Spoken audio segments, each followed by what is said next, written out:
My community, and I'm so blessed with what we learned in church this morning. I'm so encouraged the message that Scott brought us this morning, that I really truly want to encourage you this week as we move forward, as we go into this week before we start our 90-day run. I want, and I hope and I pray that this message that he said this morning in church that touched me to my core, that it will touch you as well. And I just want to share it with you because I sat there and I was thinking of different people in my life that's in my community that I know needed the message just as much as I needed that message today. I literally texted my pastor a while ago and told him, thanks for being the hands and feet to Jesus today, because it was an amazing sermon. And it's so amazing that I'm going to link it below here in the community, and I'm going to put the part where his wife does the praise worship service right before he speaks, and listen to her sing like an angel and then listen to him preach God's word today. I think it will bless you as well, so you can just kind of hone in to where it's at. The message today was on blind faith. Crazy faith is our lessons that we're on right now, and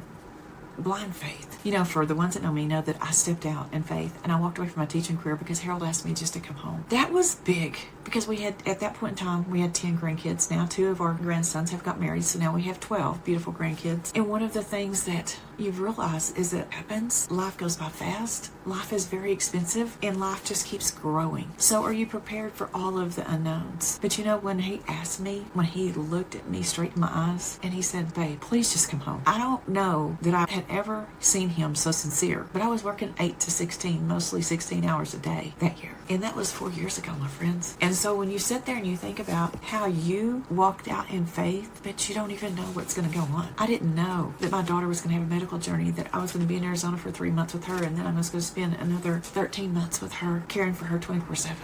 Before I came home. You know what? I had my community. I had everything alongside me that I could still just be present with my family, but help as well. What he talked about this morning was comfort zone. And we are all so stuck in our comfort zone. And we all do the same daily routines all the time, getting the same daily results all the time. Or are we going to get out of our comfort zone? And this is the message that I hope that I can get to you today to prepare you this next week to fly into the 90 days. Step out of your comfort zone. You live and die in your comfort zone. It is your safe place. Your natural response is to fall back into that comfortable place where it's safe. You know, God's always there. He's guiding you, he's leading you, he's protecting you. He's always there. But we fall back into that safe place whenever we get uncomfortable. I challenge you to look up Psalms 26, 2-3, and it talks about, Lord, prove me, try me, test me. Can you imagine walking up to God and saying that? And you having the faith to allow him to do that? So when we grow, we have to get out of our comfort zone. But you can't up to God and say, prove me, try me, and test me, and stay in your comfort zone. Stay in what feels comfortable to you. When you pray the prayer of faithfulness, God will remove all of those comfort zones if you allow him to, if you quit falling back into them. We see the world pass around us, but we always go back into that little comfort zone. You know, one of the things I want you to remember, there is nothing ever guaranteed in life, and there's nothing safe other than your journey with God. You know, losing my son and going through all the things that I've done in my life, I could have never got through all of this if it hadn't been for my faith with God. He carried me through whenever my granddad passed away when I was young, that lived with us, and he was my best friend. And my mom died when I was 14, and he carried us through that. And he gave me the strength to carry my dad and my brother and my sister through my mom's death. I was the baby, but I was carrying all the luggage. And one of the things that you've got to think about, if you stay in that comfort zone, you can't get out and you can't help. So sometimes you have to be the provider, but you also have to grow as well. And it just pushes you to grow more. Are your interactions on a daily basis just living out of your comfort zone? You know, when mom died, there was no comfort in that comfort zone. I mean, I had to cook, I had to clean, I had to do all of that, and I was 14 years old. But I knew it needed to be done, and she gave me the strength to do that from what she taught us. And so what is God teaching you? He's taught you all your life to have faith. He's taught you all your life that he's there for you. He's taught you all your life he'll carry you, but you fall back into that comfort zone because that's where we go. We go back into that. So blind faith. Do you trust God out of your comfort zone? Because he heals you, he provides for you, and he does transform you. What does your faith look like today? Do you walk in faith of your Lord, or do you use him for your safety zone?